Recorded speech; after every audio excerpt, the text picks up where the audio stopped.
What's up, reviewers? We are back. JBandBennyBlueReview.com at JBandBennyBlue for all your social media needs. Of course, in case you forgot, you can always listen on iTunes, Stitcher, Google Play, TuneIn, Castbox, goddammit. Send us some money. Yeah, send us some money. We've plugged you enough. Send us some money. Also, Spotify, iHeartRadio, anywhere you can listen to podcasts, basically. Folks, we told you that it was going to be a LaffTracks takeover on this motherfucking podcast. We got a whole slew of folks from this show, and it's only right that our first guest for these illustrious lineup of guests is a gentleman who is heavily involved in the show, one of the stars of the show, one of the producers of the show. This gentleman is a fantastic stand-up comedian and host, DJ, international man of mystery if you follow his Instagram. This dude's limousine riding, jet flying, all type of shit like that. And if you ask him, he would tell you he is my agent. Ladies and gentlemen, joining us here on the review, the one and only, my guy and yours, Mr. Teck Holmes. What's good, sir? What's up, fellas? How you doing? Feeling good. We're feeling good, man. It's a beautiful night, no hope. Yes. Yes, it is. Yes, indeed. This couch is dope. Like, I want to just sit back and You're in the Savage Lounge, in case you know that. Welcome to the Savage absolutely. Lounge. Savage Lounge? As long as people can hear you, you're good. You're good, sir. Sit back and chill. So I mean, yeah, man. So as Tech knows, as the reviewers know, you know what I mean. We go in plenty in our football. Football is winding down. We got Super Bowl, the Fly Eagles Fly versus the Pats, dude, and that's going down this coming week. So if you missed that part, go back to the first segment, which we know you didn't because you're not fucking stupid. Right. But You fuck with us heavy. you know what I mean. We want reviewers know we switch it up. We talk about culture. We talk about comedy. We talk about society. JB's got plenty of fucking conspiracy theories. You already know. All day, every day. Run those episodes back. So I'm a conspiracy brother. yeah. I like it. I believe in conspiracy. You gotta question it. Right. 100%. 100%. So now that we got some of the folks that we've been able to, you know, share some stage time with, and a lot of our friends and peers on the show, which is dope. Whether you know they're going to be coming and doing this thing, that's what we wanted to get into as far as your journey into comedy, how you feel about comedy, all that shit. For those who don't know, trivia question about Tech, and correct me if I'm wrong, but you're from Peoria, Illinois, is that correct? I'm from Peoria, Illinois. Yep. Yeah. Home of the GOAT. Home of the GOAT. In case you didn't know, comedy fans, it'd be one Richard Pryor. You know what I'm saying? Wow, that's you're in good company, bro. Yeah, man. You know the Midwest produces some monsters, and Fucking killers. I'm telling you, many different kids. living proof. YouTube, Raised in the South, audio. raised in the South, born in Fort Wayne, Indiana. So you goddamn right. yeah. It was, David. Yeah. Yeah, I'm from Peoria. Grew up there. Did my formative years in Peoria. Moved out here. And, yeah. How far is Peoria from Springfield, Illinois? Hour and a half. Really, they made it. Okay. Really, it's like an hour and 15. You can really walk there for real. The home of the Simpsons, ladies and gentlemen. You have no idea. You didn't know. Springfield, Illinois. Yeah, you can basically get on the freeway and walk there. They used to be a little further. They reconfigured the highway, so. Okay. Right. Yeah. Right. Okay. So you come from a good lineage as far as some heavy hitters, clearly coming from there. So.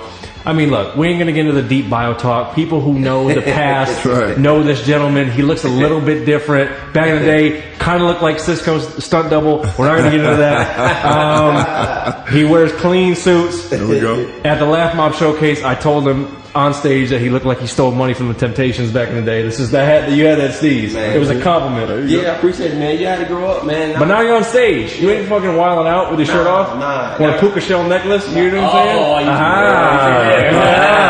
The real world Hawaii. Nah, man, you're rocking stages. So I mean, you know, not everybody looks like me back when I did back. I mean, I've been having blonde hair since high school. No, I had blonde hair since 6th grade. Really, Right. 7th grade, I think. I dyed my pee-wee. You remember Dwayne Wayne had a little. Right. Yeah. So I dyed that, then I had to cut it. But I've had blonde hair forever, Right. and now everybody has blonde hair. Right. For me, I'm looking like Right. an OG. You know, like I own the company. Right. Like you should. Straight up. Like you should. Yeah, man. When you become a man, you think as a man. You think it's man. Exactly. Put away your That's right. childish Put away ways. childish things. That's Exactly. Saying something in the Bible, the Quran, or right. something. You read the Bible. Right. Say some shit like that. You read the Bible. Right. Like that. Yeah, you know what they say. Yeah, man. So now, I mean, now you're rocking the stages, you're rocking the tables, you're gigging all over town and beyond. So I mean, you know, that's the dope thing about doing the LaffTracks show is that we know everybody on the show. It's our peers. It's people who are already starting to pop or people who are on the cusp. Yeah. So how do you know? Take the people who don't get to go to the Comedy Store, the Laugh Factory, the Improv, or Ha-Ha's or Flappers every day. How do you feel about the scene? How do you feel like you fit in? Well, how I feel about the scene is it's thicker than what it used to be. See, Right. people don't know that. See, before the internet, you know, before the internet came out, you right. know what I'm saying? Like, you could do things people not know about. Black Planet, you know what I'm saying? When I first came to LA, I was hosting comedy shows at Dublin's, man, back in the day. So, Goddamn, okay. Exactly. But I didn't love comedy, you know what I mean? Because, I mean, it was just like, I didn't love it. So Right. I stopped, but I kept fiddling around with it because I am a host, you know what I'm saying? Right. More than a few television Yeah, shows. right, Hosting. Right. Be clear. IMDb shit, you know what I'm saying? More than a few. Let them know. Let them know. Yeah. So I just wanted to stay sharp. So that was comedy. So I'd rather do that than acting lessons. So long story short, I do comedy to stay sharp. It's a lot more comedians than when it was back in the day because, you know, Yeah. it is what it is. Yeah. With the internet, everything's just a lot. But, New Year's resolution comics, I'm gonna tell you, I just did 2 sets tonight. Get your weight up. Yeah. I don't want to see this shit where you fucking do out February, you're magically gone. Oh shit. oh man, so. I didn't know about the whole comedy world, you know what I'm saying, until this cat got into it. And like, since he's got into it, it's been about a year, right? Man. Shit, for me, it's been a little over 2 years, but you know what I'm saying? Yeah, I'm a young veteran out here. Right, and it's Young like, veteran like that. cats just be popping up out of nowhere, man. I see everybody want to be a comedian now, you know what I'm saying? It's crazy. Yeah. Like, I mean, people don't take it as like telling jokes. Some people use it for therapy. right, For You know real. what I'm saying? Yeah. Like, that's the difference between people, like, they get out here, they just need to talk to somebody. Like, Right. they can't afford a shrink, so they get on stage Right, and want right. to talk. Just Like, spit it whoa, out. Yeah. Like, whoa, wait a minute. Cheaper than therapy. Yeah. .org. With some jokes, like, Yeah. so you find that out, and then that's kind of what it is with comedy. So once you get through you gotta sift through all the bullshit, sit there and, you know, sift through the bullshit. Especially, like, I go to open mics. I like open mics, me personally, because I like to work on my shit. Yeah, So it's when I batting get practice. So when I get on stage, I'm fired. You know what I mean? yeah. Some people practice on stage. That's not me. You know what Right. I'm saying? So I go through a lot of open mics with my thing. Right. So, you know, and where I feel like I'm in the comedy, I mean, I'm dope. I mean, I'm gonna keep 100. yeah, shit, man. Right. So what I need to do is keep working, you know, not stop. You know what I'm saying? Once I keep going, Hey, anybody who wants to start doing stand-up, the main thing people, the OGs will tell you, keep showing up. keep going. Keep Right, showing up because you keep, you know what I mean? It's at bats. It's literally like baseball. It's the amount of at bats that you get. Yep. Now, for anybody, I mean, obviously, I've seen you. I know your style, but for anybody that hasn't seen you online or seen you in person, what would you say what is your comedic style? What do you like to talk about? How do you know what I'm saying? Get people that, you know what I'm saying, that kidney punch. My style. Because don't let the suit fool you. YouTube fucking listeners, don't let the suit fool you. I've heard this dude. He's got, you know what I mean? I like Makes a sailor blush. You know what I'm I like saying? the old school jokes. I like the old school Yeah. punchline. And Yeah. joke, you know what I mean? Right. I have stories, but that's not. I have stories. Don't get it twisted. But even if it's still in my story, Yeah. it's gonna come back to like some punchline at the end. Yeah. Like, that was Right. silly. And I like to be cerebral. I'm a cerebral comic. You know what I Yeah. mean? Like I have puns and witty stuff, and like I take pride in saying something witty. You know what I mean? Right. You know, so Good stage presence, too. I appreciate Yeah. it, you know, I'm saying? because I look at like the old school comics, like even back in the day, people don't know that Richard Pryor wore suits back. Yeah, you Yeah, do. you did. You know, And the style was it different, was too. way different back in the day. You know, so Then he got off that cocaine, and then it was like, oh, shit. And then he went a little bit too far, but that's a whole other story. So I like to be suave, you know. Yeah, man. Be an MC, you know, control the stage, control the crowd. Yep. Yeah. But I got jokes, man. I got zingers. No. I pride myself on my pen. Yeah, no, for real. I mean, do you have like, you know, when you talk about comedy and talk about stand-up, typically you'll have comics that like to maybe work with certain comics, or they like doing certain rooms. Do you feel like you shine in certain settings, or are you getting to that point in your career where it's like, put me up there and I'm gonna rock? Yeah, put me up there on rock. I'm ready to headline now. You know what I mean? I'm like, I'm open for several people. Right. You know, the Wayans, name drop. You know, Sean and Marlon. You know, Yep. JB Smooth, people like that. So it's like Fucking Jeff Wayans, there's 800 Wayans. Fuck. Wayans, Right. you know, Right. Shout out to Shantae Wayans. What up? Yeah, so she's in Laugh My Family.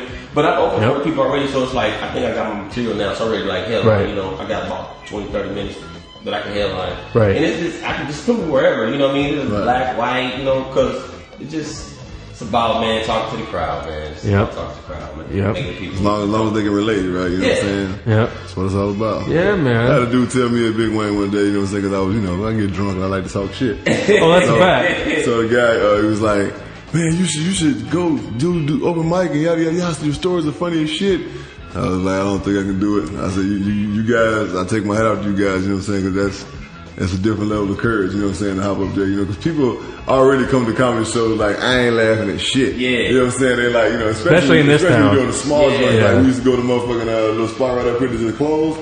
What's the red joint? What was that? The Ha-Ha. Yeah, the Ha-Ha. Yeah. I did the old Ha-Ha. Yeah, the one that just I did the last show ever at the old Ha-Ha. The very last one. We was all there. You know and now that shit's fucking like. There's a homeless dude lounging in that bitch right now. That's a fact. Yeah, that motherfucker toe down, ain't it? Yeah, LA is a tough nut to crack, though. Yeah. Because people, like you said, people come to LA, like, people in the crowd think they start, like, man, I'm funny in that shit. Right. So it's not like you go to the Midwest and people want to be entertained. It's different. So if you make people laugh in LA, you should be able to make people laugh in Peoria or Kansas or Indiana. Right.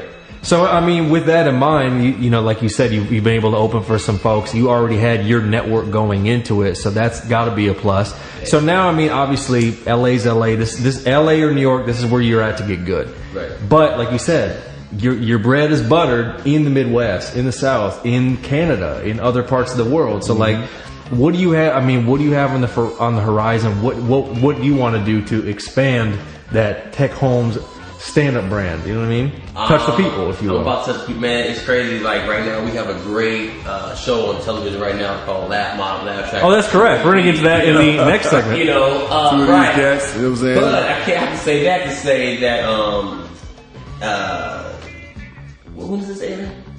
This is airing this week, so the very February, first week of February 2018, people. Well, possibly we'll be back, you know what I'm saying, with LaffTracks. Oh! So, I can't... Did he have something in his eye? A little twinkle, a little glimmer. Oh, shit. So, I can't really say when I'm going to touch the people yet, but I'm definitely going to touch the people because the people are asking for me to come to their cities. And I love it. People are like, yo, when you coming? So, as soon as I get my schedule down, I'm hitting the road, man. That's dope right there. I'm ready to go. Right. I'm ready to get on tour. I'm ready to get on LaffTracks tour, you know what I mean? Yeah. Oh, yeah. Yeah. YouTube, you saw that. That was a little, you know what I'm saying? That's the Benny gets a hot 7 to open up. This is my client right here. Right. Hey. My client, man. You know what I mean? We out here. I'm just trying to get a cameo on the next, you know what I'm saying? Put a man's in. You need a large gentleman for some of these sketches. You need an angry boyfriend, the bodyguard, you know what I'm saying? Man. Crushing it. I know a few people. Crushing it. Let's do it. Yeah, man. I'm rather charismatic, you know what I'm saying? I know a few people. I'll make you phone calls. Let's do it. Yeah, man. You know what I'm saying? No, man, I mean, that's what's up, and that is the dope thing about LaffTracks, and that's the dope thing about a lot of people on LaffTracks, because guess what, reviewers? They come with the motherfucking heat. That's a fact. You can watch the show, or you can just go see their stand-up, you can pull their shit up on YouTube, however you get it.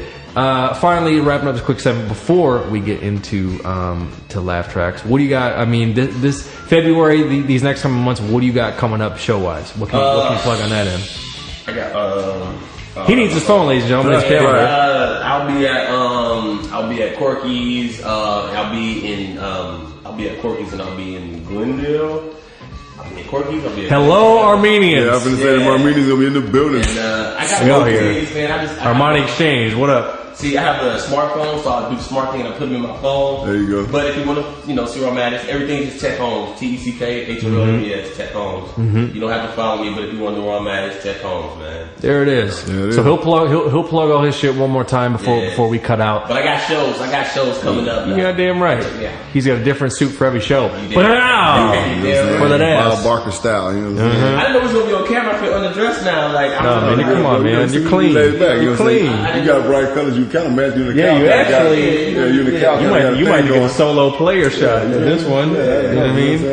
So there it is. But when we come back after the special advertisement announcement, we're going to get specifically into the show that I've had the fortunate privilege to be on, courtesy of this gentleman sitting to my left, camera right, right after this break. But in case you forgot, you bitch, you're listening to and watching.